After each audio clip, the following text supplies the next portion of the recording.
My name is Beverly Luckfeld. I'm the daughter of Rachel Luckfeld. Her maiden name was Proser, and the daughter of Yossel or Joskiel Luckfeld. Nazywam się Berzik Stanisław. Rabin Shalom Stambler, Chabad Lubavitch, Polska. Yossi Avni is Joseph on the name of my grandfather, Yosef. He was the rabbi. I was born in Detroit, Michigan, and from a very young age, I knew my parents were Jewish. I knew my parents were survivors of the Holocaust. Byłem w wojsku. 52-4 rok wróciłem z wojska i za 2 lata się ożeniłem do Józefowa. Znalazłem swoją żonę w Józefowie i tutaj już zamieszkałem do dnia dzisiejszego. Born in Israel, I'm 69 now. All my life in Israel. Part-time I was a student in Canada, but all my life I served in the army. I served in a special secret service unit. Kazimierz Mart się nazywam i mam już 88 lat. Jak miałem 8 lat, to przeżyłem tą tragedię, której 80-lecie dzisiaj przeżywamy. Ja ją mam w sercu, w pamięci i w duszy. 80 lat. Yes, my name is Andy Golte. I'm Minister for Interior and Sports in the Free and Hanseatic city of Hamburg. And we're here in Józefów, where a Hamburg Reserve Police Battalion has murdered 1,500 people, the complete Jewish population of Józefów in the Second World War. Jesteśmy tu w synagodze w Józefowie Bilgorajskiej po dzisiejszej wzruszająca uroczystość, kiedy wstawili pomnik w postaci macewy i drzwi w pamięci te rodzin, które zostały zamordowane tu w Józefowie i w okolicach. Dla mnie jest to bardzo wzruszające i bardzo ważne. Ja śpię, nieraz zasypiam, przypominają mi się sceny, które wówczas było trudno przeżywać. Ja po prostu się bałem. Jako dziecko bałem się.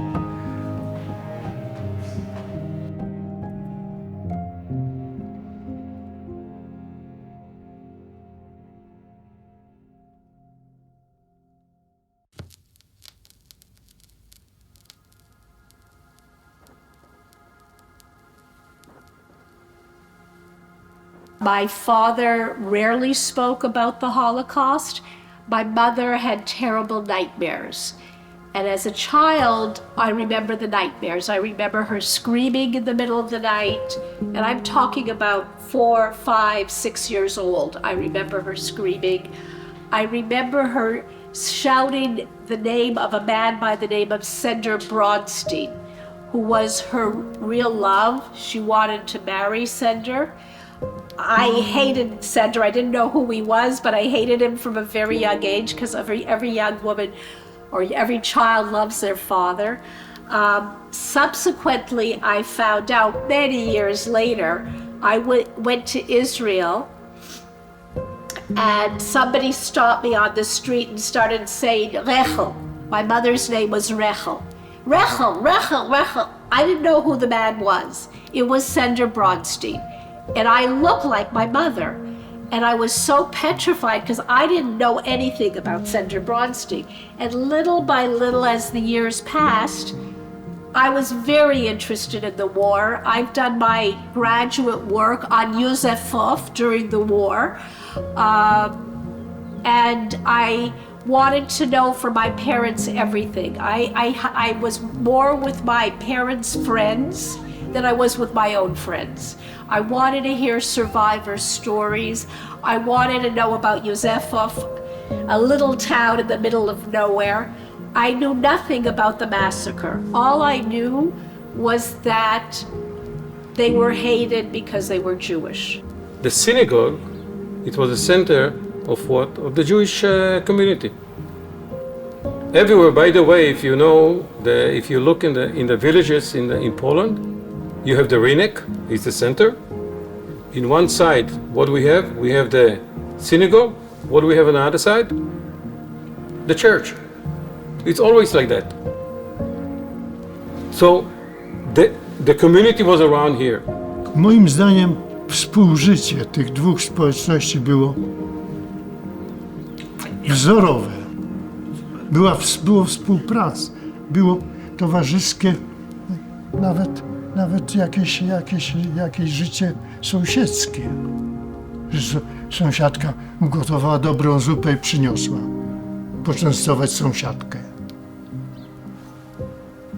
A mała dziewczynka 5-letnia przychodziła i kołysała, bo małe dziecko sąsiadki płakało. I to płaczące dziecko to byłem ja. A sąsiadka 5-letnia kołysała kołyskę. Czy nikt nie patrzył na kto jest Żydem, kto Polakiem, prawda? No ja tego nie zauważyłem. Ja tego nie widziałem. Ja widziałem, że mieliśmy dobrych sąsiadów. Mom, yeah, she was here, yeah. She was born here. She had, there were 6 sisters and brothers. She was the third one. The first one, Rivka, she went to Israel in 1934. She made Aliyah, what we call Aliyah, immigrant to Israel.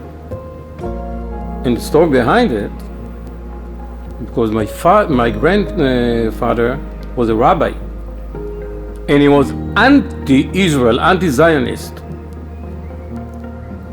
He cut the contact with my aunt. He didn't want to speak to her. Later on, he was a little bit become softer, and he sent a letter to her. He passed away before the war, and there's another story about him. For years, I came here, I was guiding in security Israeli groups here, many years ago. My mother said, because I knew that my grandfather died before the war, and she said she was in the funeral. So it should be a grave, it should be a tombstone. And every time I came here, I couldn't find it, because there was a big bush. You know what's happened here in the time that in the summer, it's growing wild. There's a window up here, the third window from the right. If you look up here, these windows. You know what this window for? For the ladies section. In the Jewish religions, men and women are not praying together. They're not praying together. That was the section for the men, and up here you can see these windows, right? Up here. My mother, when we came here first, she said the third one, my grandmother, window. I didn't even know what it was to be a Jew. I mean, we kept holidays, we kept kosher, but we weren't religious. We were very modern. And to me, I didn't want to be a Jew because I was hated. That wasn't a reason for me to be a Jew. I had to find something positive, something that was meaningful, or I just didn't want any part of it, because the Holocaust story at some point was too much for me to take, and yet I believed that it would never go away, that I would always have this in my life, anti-Semitism, even if there was no Holocaust. I grew up in Montreal, and in Montreal, the French don't like the Jews.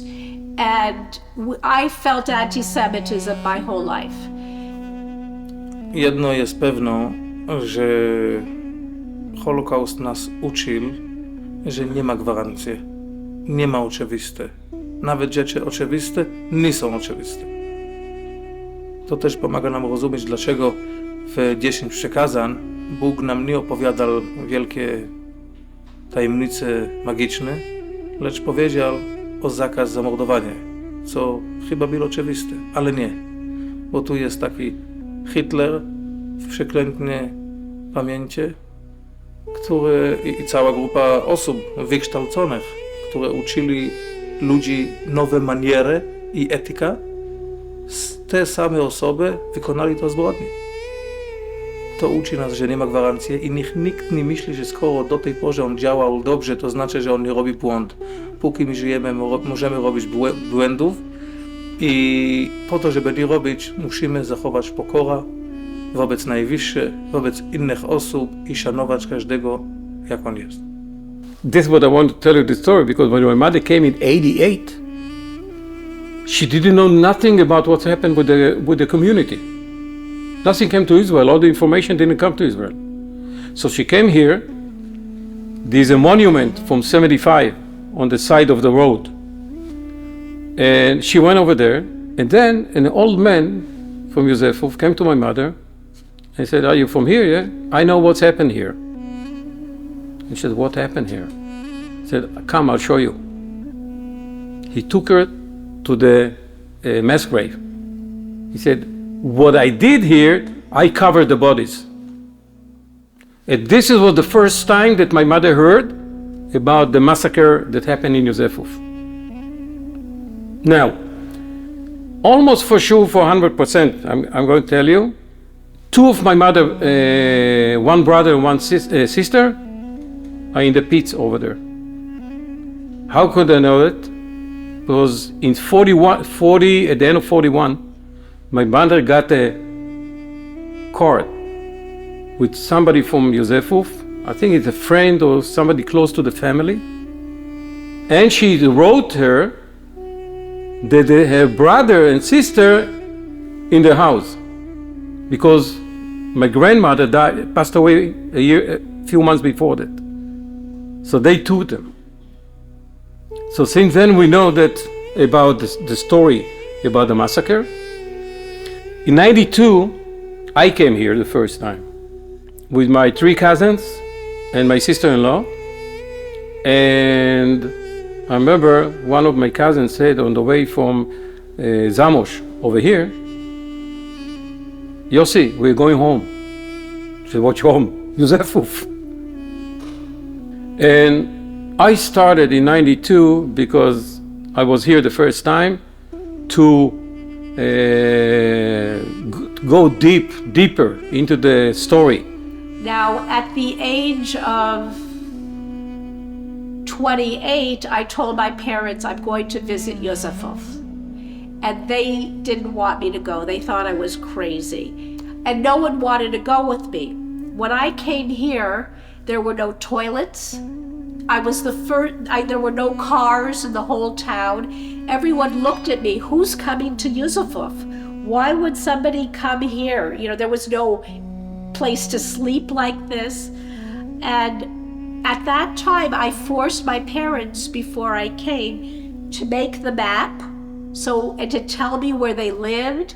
I wanted them to come with me, they wouldn't come with me.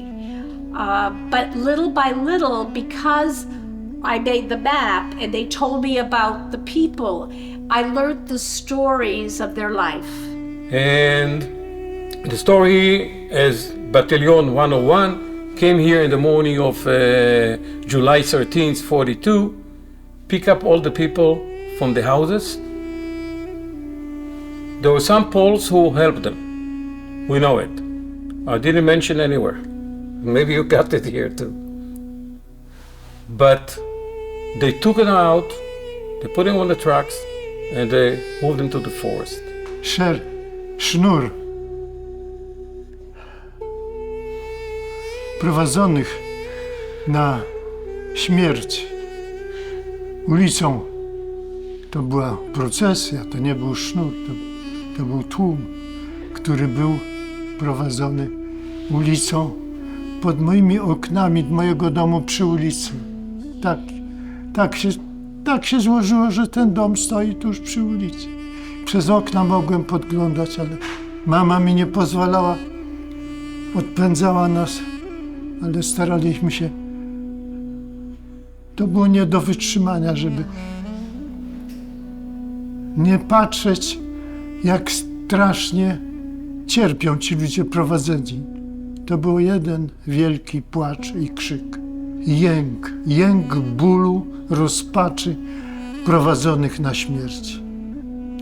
Jeden z takich prowadzonych wdarł się na podwórko nasze przy ulicy. Furtka była na sprężynie. Pchnął tą furtkę, i on znalazł się za furtką, sprężyna się zamknęła, ale hitlerowiec nie pozwolił mu uciec. Usłyszeliśmy strzały. Rzuciłem się do okna i widziałem już jak leżącego na ziemi pod oknem mojego domu. Dobijał serią z automatu. Seria skierowana w człowieka leżącego. To było nie do wytrzymania. Potem przeżywaliśmy to, bo widziałem to z siostrą. To było przerażające i to we mnie trwa do dzisiaj. Ciągle widzę tego biednego człowieka, którego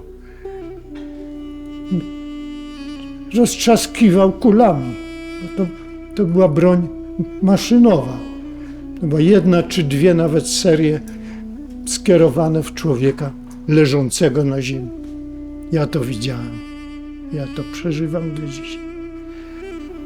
Okropne.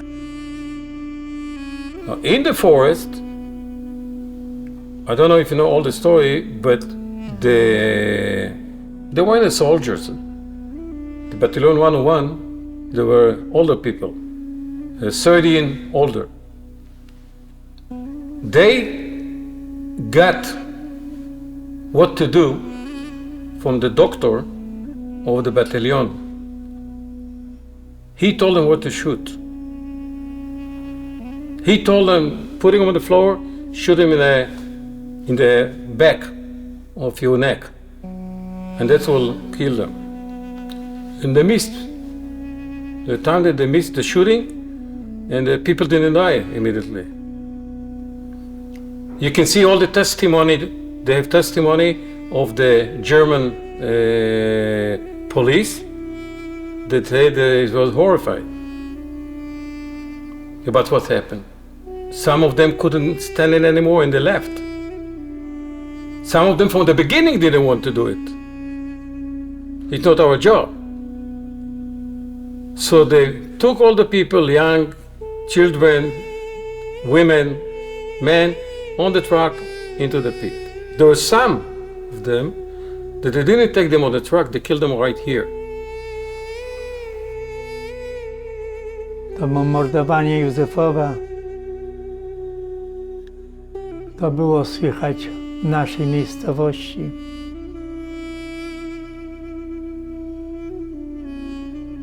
Ten pożar, bo się paliło, to Józefów się palił. Dla tych dzieci 6, 7, 8-letnich, które były świadkami wtedy tych wydarzeń, bo jednak z innych domów, z innych okien podejrzewam, że też dzieciaki wyglądały, bo to było nie do wytrzymania, żeby nie wyjrzeć przez okno. Kiedy tłum ulicą podąża, wiesz, wiedzieliśmy, że to będzie, że to jest pochód śmierci. Wiedzieliśmy. Także tak rodzice nam powiedzieli. To jest pochód śmierci. Płaci. No i właściwie ten pochód pozostał we mnie tak do dzisiaj. Po prostu były dzieci przestraszone. No, cały naród był przestraszony, cywilny. Bo oni łapali, bili, zabierali, wywozili.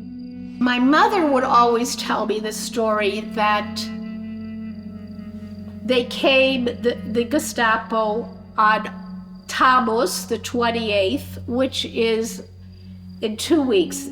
July 13th is the secular day of the Hamburg police coming, and Tammuz the 28th is the Jewish day. A no bo myśmy widzieli naocznie.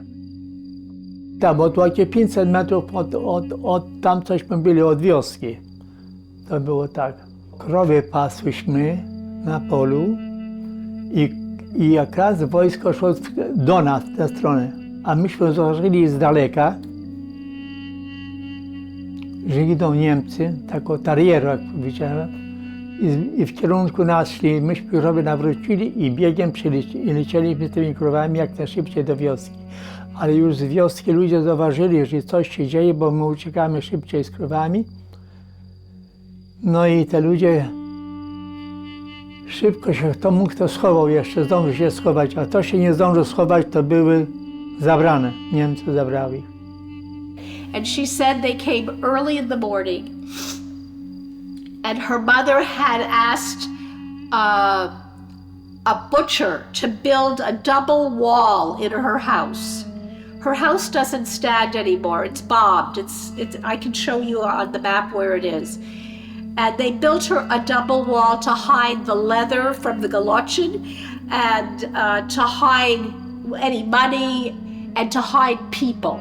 So my mother and her brother and her sister and 2 people from Kunin, there was a ghetto here, and people from the town of Kunin were here, were hidden in the wall. And her parents were running around the house trying to hide other things, and then in came the Gestapo with Jewish capo. You know what capo are? So the capo know where every town in the house, they know where everybody hides everything. So they, on the spot, my mother saw the capo coming in with the Gestapo, and my mother tried to pull her mother into the double wall because she saw between the slats. Her sister couldn't see. My mother's here, my sister's here, her sister's here. She couldn't see what was happening. So she told Rachel, my mother, don't, you're gonna get in trouble, you're gonna get hurt, don't, what are you doing? And only later did she realize she was trying to pull her mother in, and they killed her mother and father on the spot. And my mother had to clean up the floor and clean up the blood, and it was not good. We tried to find out, of course, about the motives of the perpetrators, and we have records from the trials, and it seems that there were things like group conforming, and well, you have to know that their commander gave them the option not to take part in the shooting, but only 10 or 11 of 500 did make use of this option. All the others stayed. And we can only speculate, but it seems that it was something like,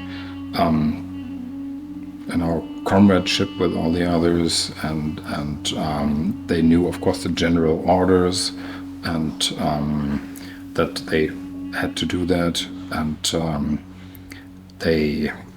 I think, of course, you have some people who, in their character, maybe have this of killing other people, but it's only, I think it's almost impossible to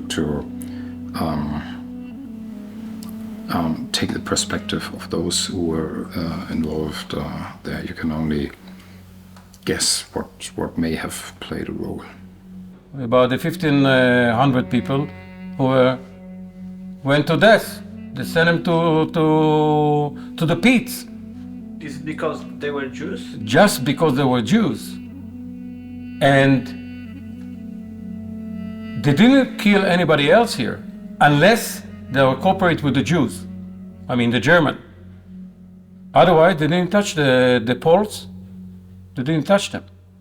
Only the Jews of Józefów and the Jews who came here, who brought here from the western part of Poland.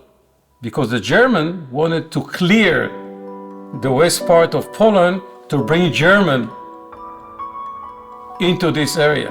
So they sent them over here. So think about it. the population here, at that time, 3,000 people, there were about 3,000 people at the time. Some of them moved to Russia with the Russian that they came into Yusefov and asked who wants to go with them, because if you stay here, the German come in. So many families left. Some of my family left to Russia. Okay? So left here about, from Yusefov itself, I think there were 1,200 people. The rest of the people came here, about 1,300 came from outside of Yusefov. They were the citizens of Yusefov. They brought from Konin, from Germany, from Austria, and they put them here, and now it's become very crowded. There wasn't enough place. And the city was in a bad situation too. It wasn't a rich village, it was a poor village. So the time is running and become bad and all this time. W ramach akcji niemieckiej, którą ogłoszono jako ostateczne rozwiązanie tak zwane, to rozpoczęli to ostateczne rozwiązanie Józefowe. Tym małym naszym getem. Czyli to był początek tego ostatecznego rozwiązania. And so she and her sister hid in the double wall for 4 months until October 1942, when Yusefov was Judenrein. No Jews after October, and then they went into the woods and they joined partisans. Była taka jedna dziewczyna, Żydówka, która się kryła pod przyjazdem kolejowym w dzień, a na noc szła do ludzi takich swoich, która miała 13 lat.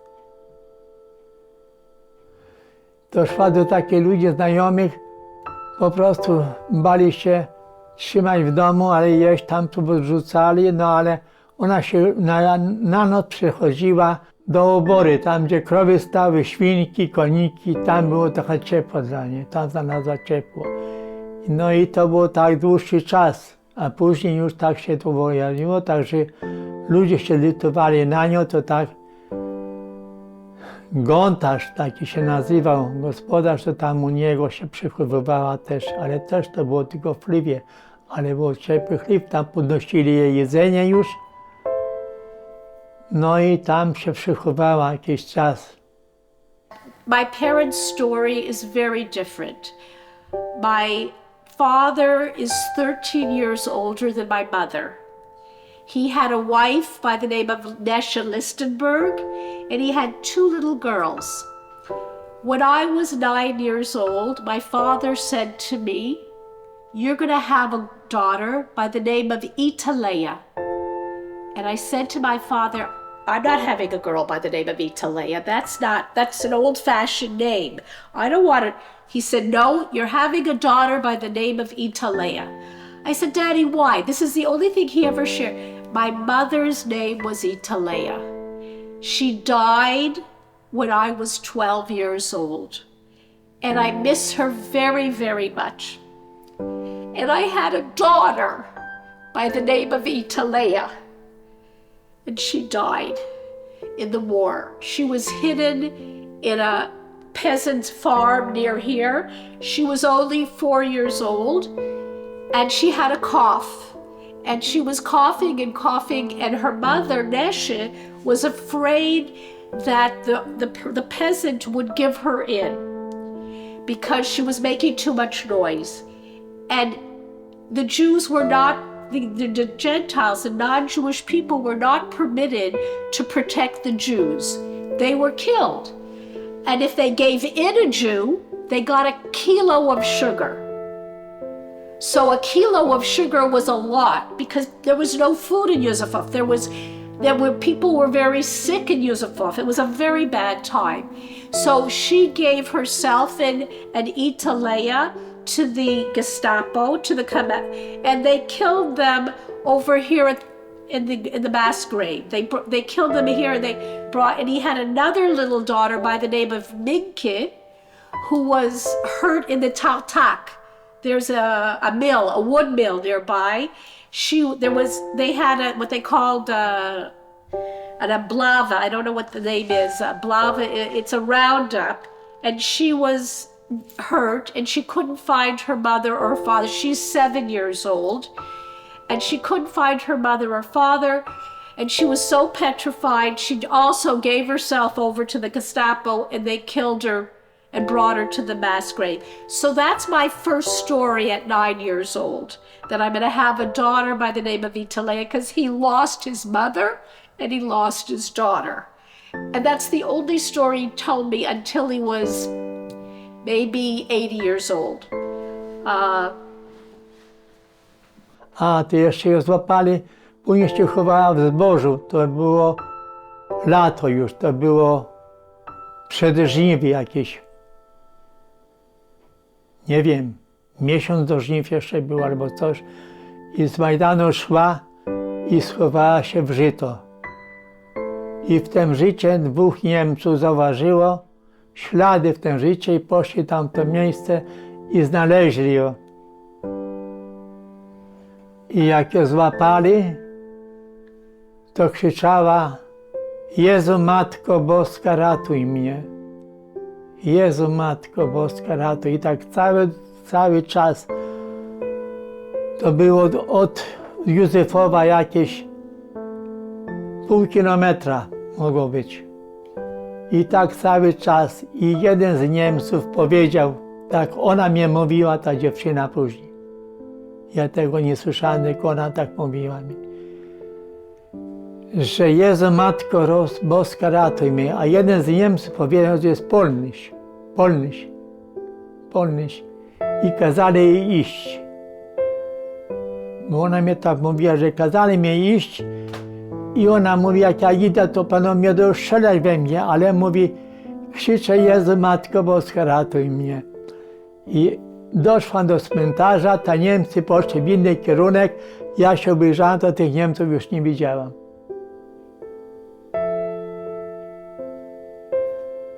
No i tyle mogę powiedzieć. Całe te wojny też, ale to już tak człowiek częściowo tylko pamiętam.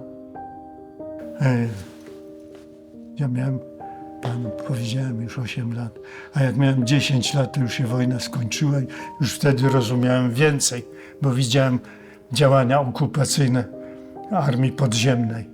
Obserwowałem to. Ojciec brał udział w akcjach Armii Podziemnej również. Ja te rzeczy już widziałem. Widziałem chowaną broń, potem broń wykopywaną i rozdawaną tym, którzy szli na akcję do lasu. Takie rzeczy już potem widziałem. Po tym wszystkim to były takie partyzanty były. No i to był cały dowódca partyzantki się nazywał Bartoszewski. Cały dowódcą w tych lasach józefowskich. On to miał dużo zgromadzenia tego swego. Dostał pierwsze ranny od Niemców, no jakoś z tego się wyleczył i później ponownie powiększył swój oddział w tych lasach józefowskich. No i później jego Niemcy złapali. We własnym domu gdzieś przyszedł do domu, nie wiem, z lasu, może chciał się umyć czy tam coś. I zabrali całą rodzinę. I tych rodzinę przyprowadzili z tym Bartoszewskim, tu gdzie teraz bank jest. I tu jeszcze do banku wtedy nas nie było. I tu w tym miejscu, gdzie bank stoi, to ich wystrzelali. Całą rodzinę i tego całego dowódcę, tego partyzanty. So my father had his own group, and my mother wasn't with him for the first year, but after a year she joined his group. They had 80 people in the group. My father's story is a little bit different. My father was 38. My mother was a young girl. So he had a family, he had children. They took him to the Tartak because it was a labor camp. And eventually he brought his wife and children. His wife and children, because my father used to peddle wood, a lot of wood around here, and he knew all of the neighborhood. He knew all the peasants, he knew all the farmers, and he had very good relationships with them. And he really believes he survived because of the Polish farmers and peasants. Not the townspeople, but the people outside. After the Tartak, they brought them all to a train station. I don't remember the name. I have it written at Ulitz. It's near Józefów. And all the Poles around him took off their clothes and said to them, wherever you're going, you don't need anything. They were going to Belzec. So my father and his brother-in-law made up, at the first opportunity, they're gonna push the Gestapo off the train and they're gonna jump. But there was a Jewish woman there who heard the plan, and she said, oh, this is gonna get me in trouble. I have to tell the Germans what they're planning to do, otherwise it's not good. She's going to Belzec, and she feels she's got to so she told the Germans what they were planning to do. Anyway, so they put guards over these men who were at the Tartak. They watched them the whole time on the train, but at some point, the guard had to make a pee-pee. So he opened the door and he made a pee-pee, and my father looked for his brother-in-law. He hoped he was gonna jump.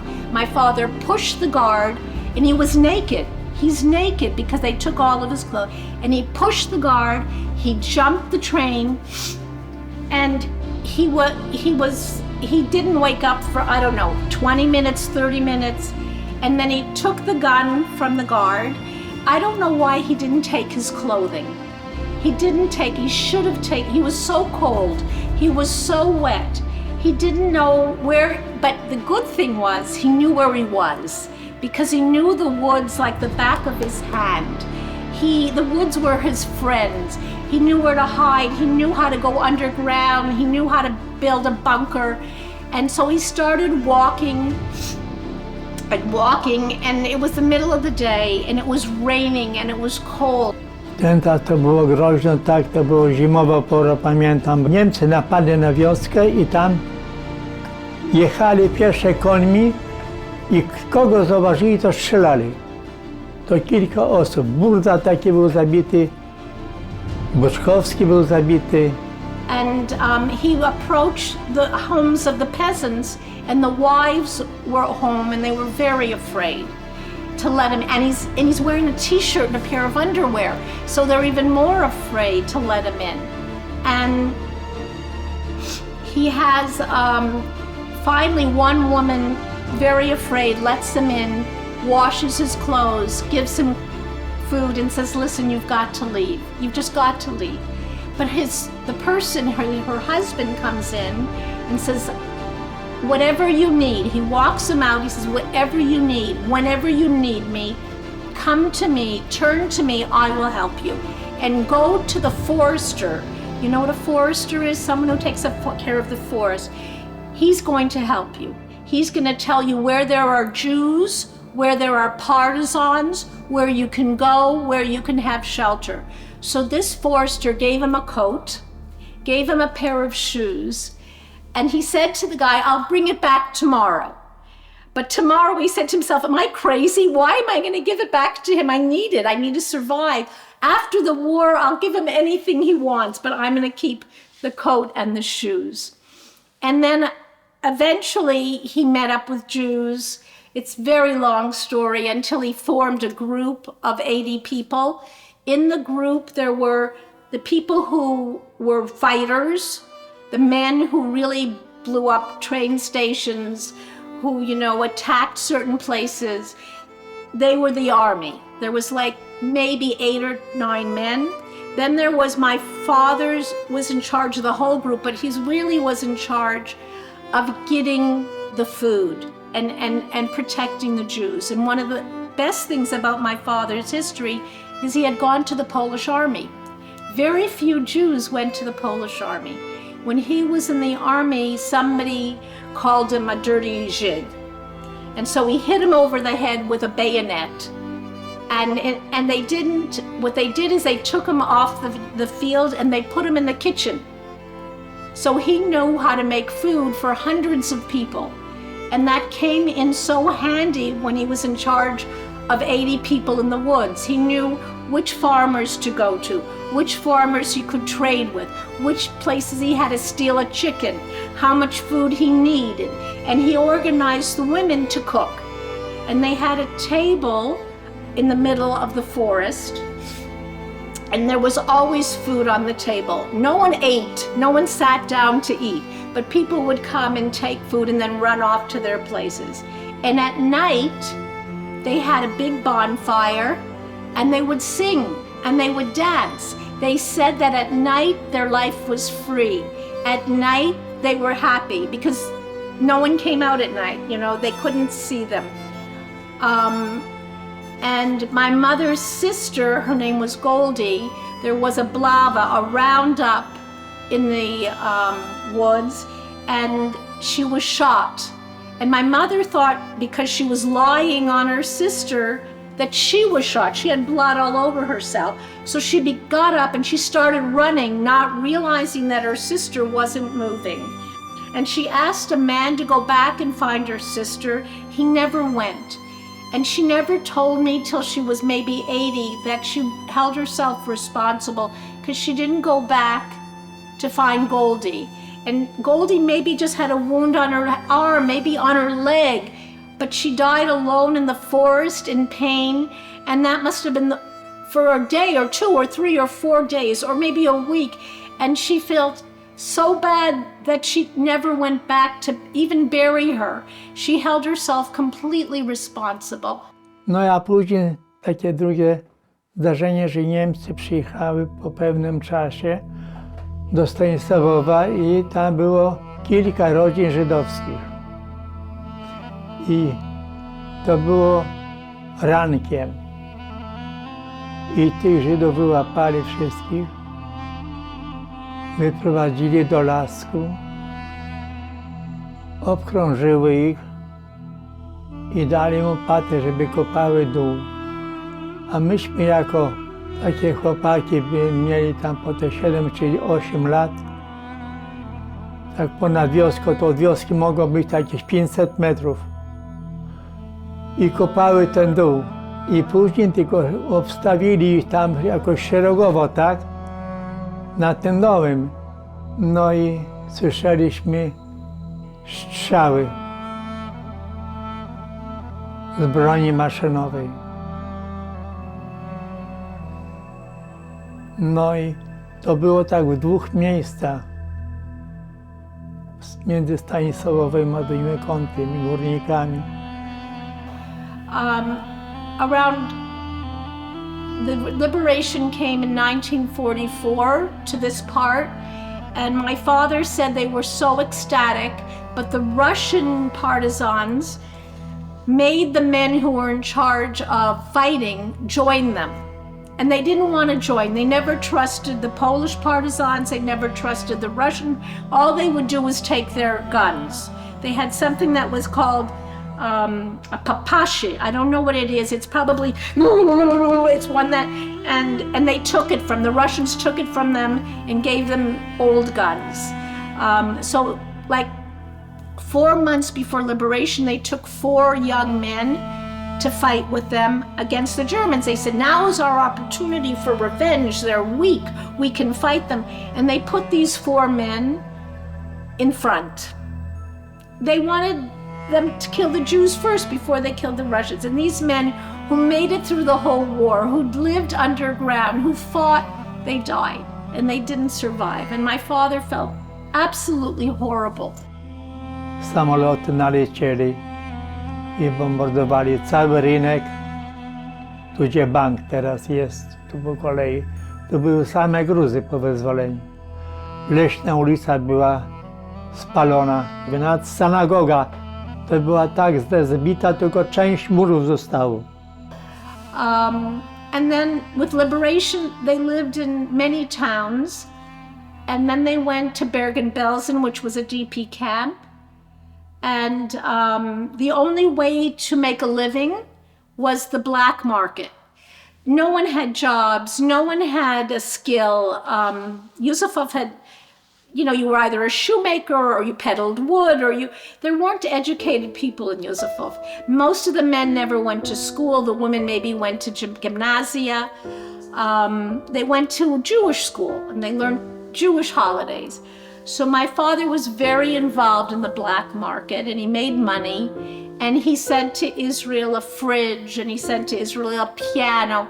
And they had plans to move to Israel, where my mother and father had a lot of family. From Yusufov, who had come in 1933. They were Zionists and they left Yusufov way before the war. But my father was working with the police. He would give them money all the time so that he could protect his work, and the police got money too. And at one night they came to him and said, Yossel, they called him Yoski, you've got to leave. You're too big. They're gonna kick you out of here. You've got to take the first boat out of here. And they took the first boat to the United States. And that's more or less their story. It's about feelings, and you saw my reaction.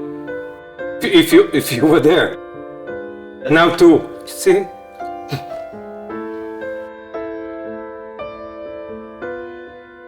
I feel it. Yeah. Jestem usatysfakcjonowany, że jednak moja nieufność do pamięci, strażników pamięci została zachwiana. Bo jednak strażnicy pamięci po 80 latach się pojawili. Są różne powody, dlaczego de facto czekali. Wiele osób mają swoje smutne historie. Nie każdy jest gotowy się z nią zajmować i poradzić od razu. Ta reakcja jest długi proces. Najważniejsze jest, że kiedy zrobiono to, widać, że zrobiono to uczciwe i prawdziwe, z wielką pokorą i czysty cel upamiętnienie to, co się stało i zapewnienie to, że to nigdy nie powtórzy. Bardzo mnie wzruszyli Niemcy. To ich przyznanie się, że im wstyd, że ich to boli, że nad tym grobem w lesie niemalże płakali. No tak dzisiaj mówił ten przedstawiciel szkoły z Hamburga. To jest istotne bardzo, że ten moment nastąpił, chociażby po 80 latach, ale nastąpił. Nie jest to być może jakieś bardzo spektakularne przyznanie się do winy, przepraszamy, darujcie.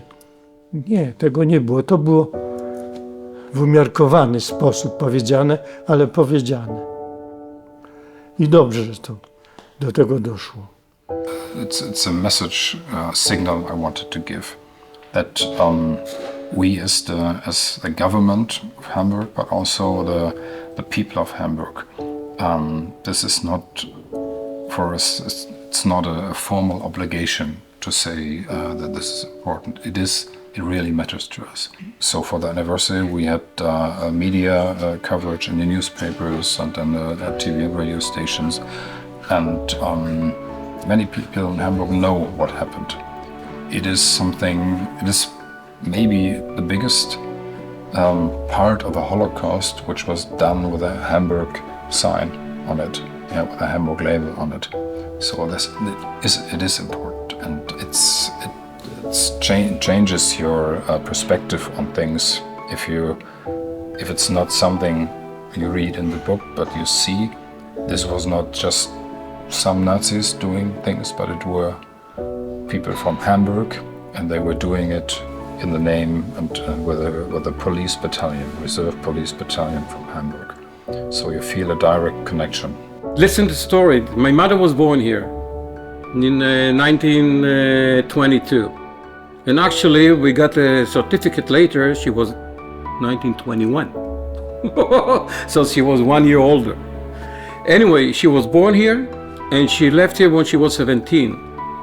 She went to Hachshara, it's in Lutsk, young movement of Hashomer HaTza'ir, HaChalutz.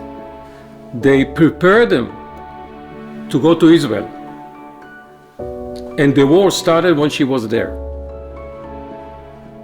The story is that when the war started, they have decided to send all the young guys by walking. It was winter time. She walked from Lutsk to Romania with a small group. It's part of Anilevich, Mordechai Anilevich, and he came back. He went with them, but he came back to Poland. And then he killed in the Mila 18 in Warsaw, in an uprising story. And she was caught over there in Romania. The Romanian called the police, the people in the farm, and she was in jail for 6 months. Who released her? The consul, the Polish consul in Bucharest. He heard these young Polish girls in jail, and she was sitting there with the bad girls.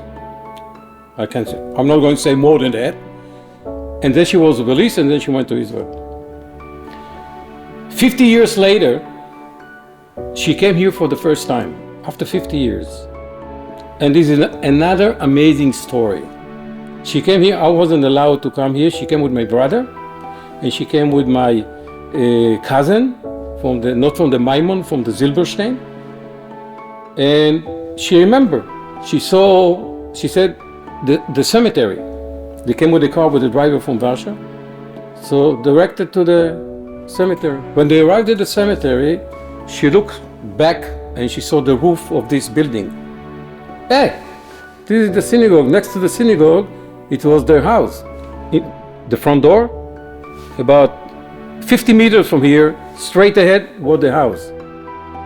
So what she did, she took my brother and she walked in the field, like she was anxious to go to see.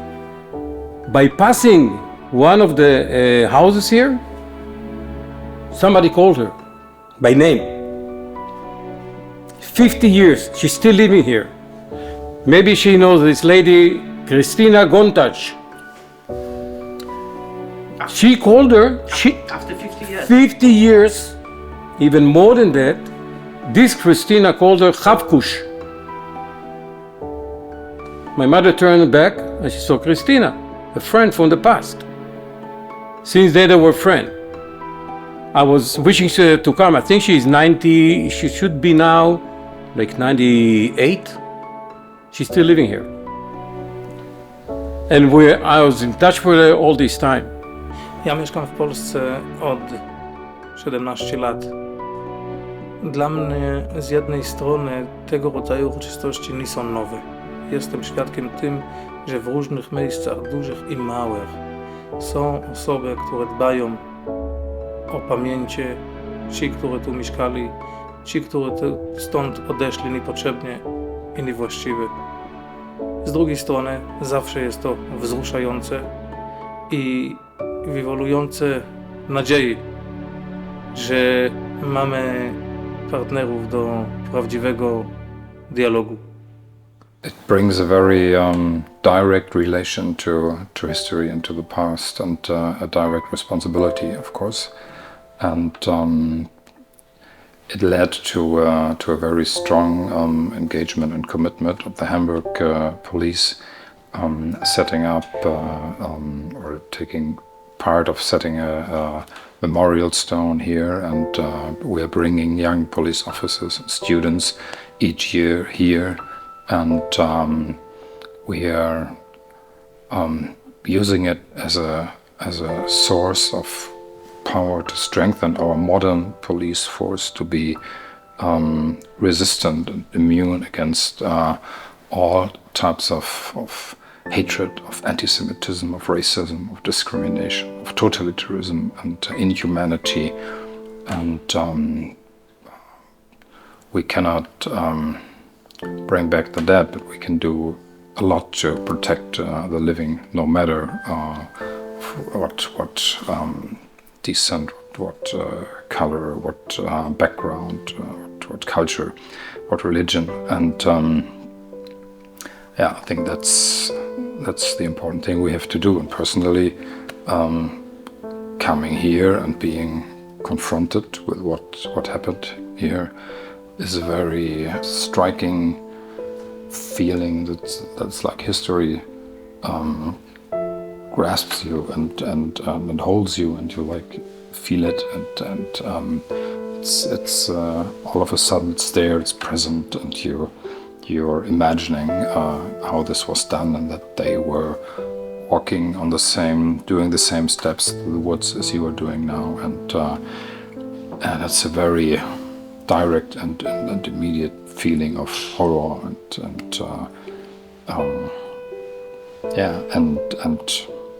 and a big shame. Widać było jedno.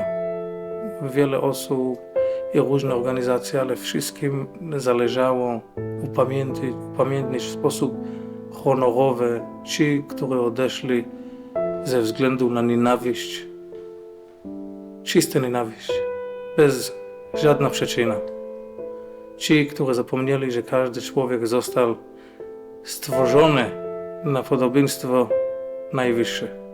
I to nasza rola, nas wszystkich, żeby zawsze dbać o te pamięci, nie jako historyków, tylko jako ludzi, którzy mają odpowiedzialność, że coś takiego nie powtórzy jeszcze raz. So, in 2006, I came with my mother, and she said, listen, the main thing is that you have to look, it's for the Ohel. Ohel, it was the house of the chief rabbi.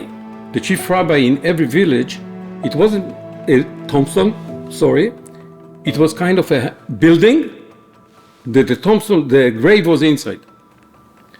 Because my grandfather was a rabbi, and he was a student of the chief rabbi, they buried him right next to the house. And the house does not exist because they destroyed it over here. Either the German, or I don't know who. So the same year, there was a school from Israel. It's called Gidonim. There is a group called Gidonim. They have decided with the teacher of the school, the principal of the school, to make some work in Poland to clean cemeteries. So every year they send a group of 30, 40 people. They got all the tools that they need. They cut the tree, they cleaned the cemetery, and they marked the tombstone with numbers. And they tried to figure out the names. Now, I don't know if you saw many tombstone here, it's only first name. There's no family name. So it was hard to know to whom is related.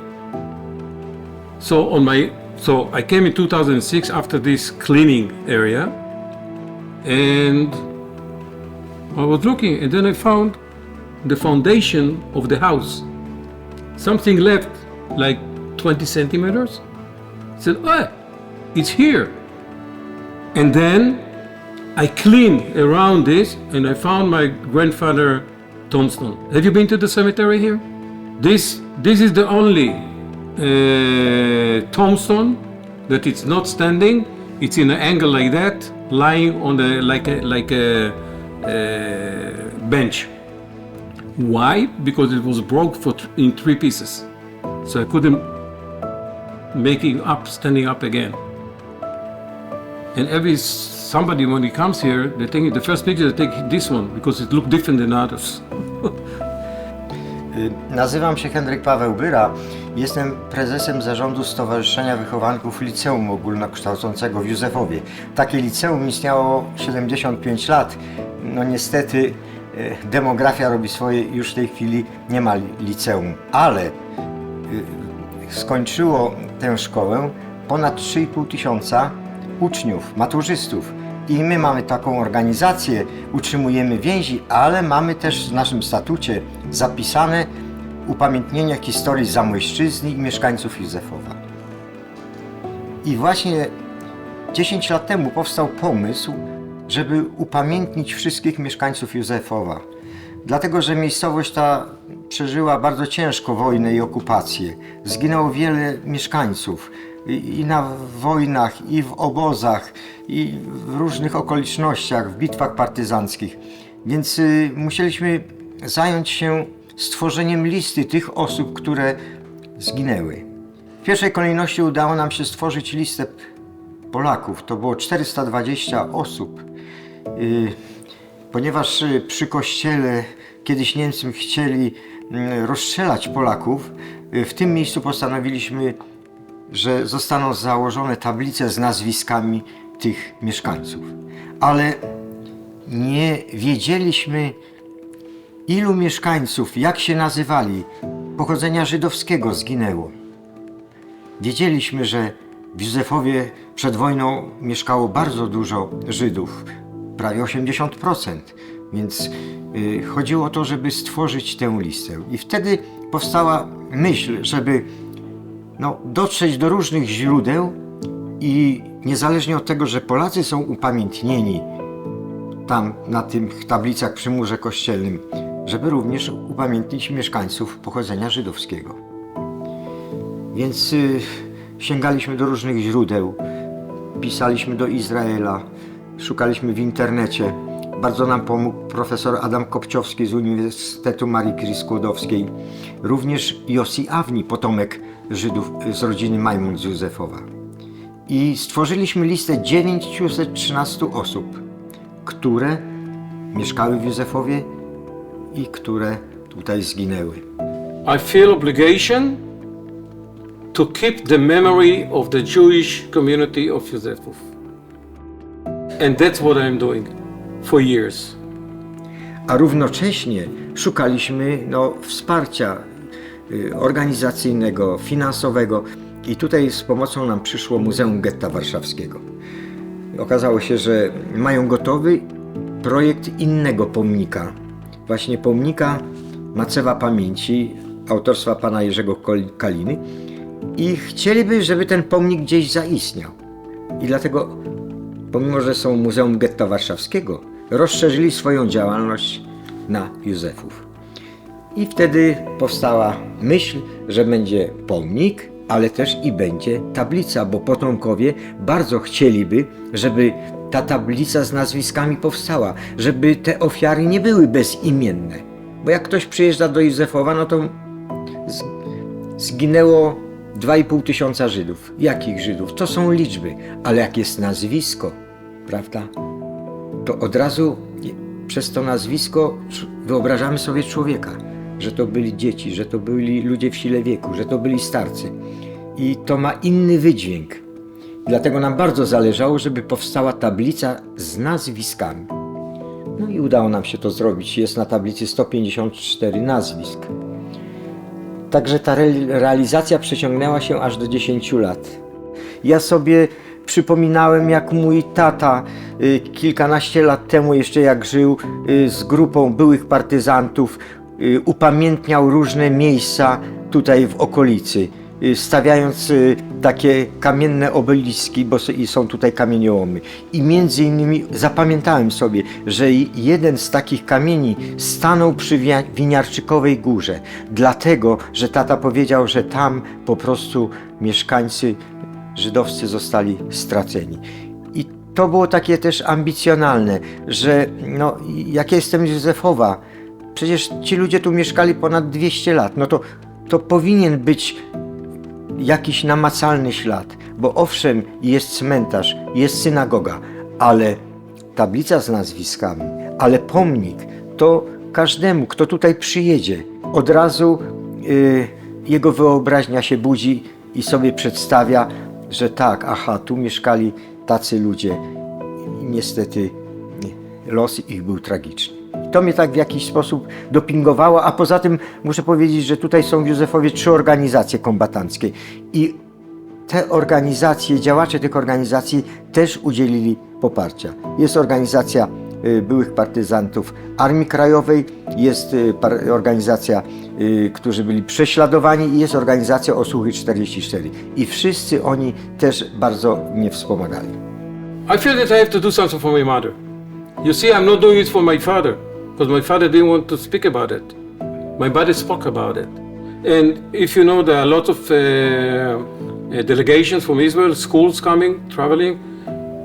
I told them, bring you the student over here. It's better than Opochowa, by the way. Ja nie wiem, czy wie pan, to przyniesie szybko bardzo jakieś takie, wie pan, imponujący obraz zmian. To są zmiany powolne. To jest tak,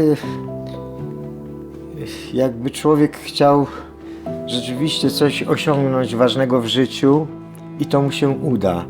I byłem wręcz wzruszony, szczególnie podsumowaniem całej tej idei, żeby upamiętnić Żydów, były słowa biskupa Cisło, który powiedział mi, że od wielu lat zabiega o to, żeby inaczej spojrzeć na Żydów w Polsce. I ja tutaj zauważyłem, że jest z jednej strony biskup, ksiądz katolicki, a tutaj obok jest rabin, żeby ludzie, ci, którzy mieli jakieś wątpliwości, żeby się przekonali, że to nie jest jacyś inni ludzie. To są tak samo, powiedziałbym, obywatele dawniej Polski, jak my Polacy. I mnie to bardzo, powiedziałbym, wzruszyło. Właśnie o to mi chodziło, żeby ludzie się przekonali, że to nie byli jacyś inni ludzie, to byli tacy sami jak my ludzie. I miałem dzisiaj dużą satysfakcję, że udało mi się doprowadzić do tej uroczystości. Bo uroczystość, owszem, odbyła się dzisiaj, ale za następne dni, lata, no, ślad tutaj został i to będzie, myślę, procentowało. Jeżeli my będziemy ci, którzy ocenili, kto robił dobrze w naszych czasach i kto nie, i kto robi na czas, i kto zawsze reaguje za późno, z tego dużo nie wyjdzie. Ważne jest, że przyszli tutaj ludzie z Polski, z Niemiec, ze Stanów Zjednoczonych, z Izraela, osoby polskie, osoby niemieckie i żydowskie i razem też stanęli na moment milczenia, moment, który pozwala głęboko myśleć, kim ja jestem, kto mi stworzył i po co. And it's something that also might give us hope if you look at today's problems and wars and atrocities being committed in the Ukraine. And we need this moral power to stand up against war, against oppression, against totalitarianism, racism, and everybody has to know what happened here. This will make us strong to prevent things like that for the future.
Which book? Well, there was a whole chart up at the hospital. If you No. will look, the natural Yes. occurrences during birth, and this is one of them Vai pra cá. Girl. for a girl. Where Os fatos.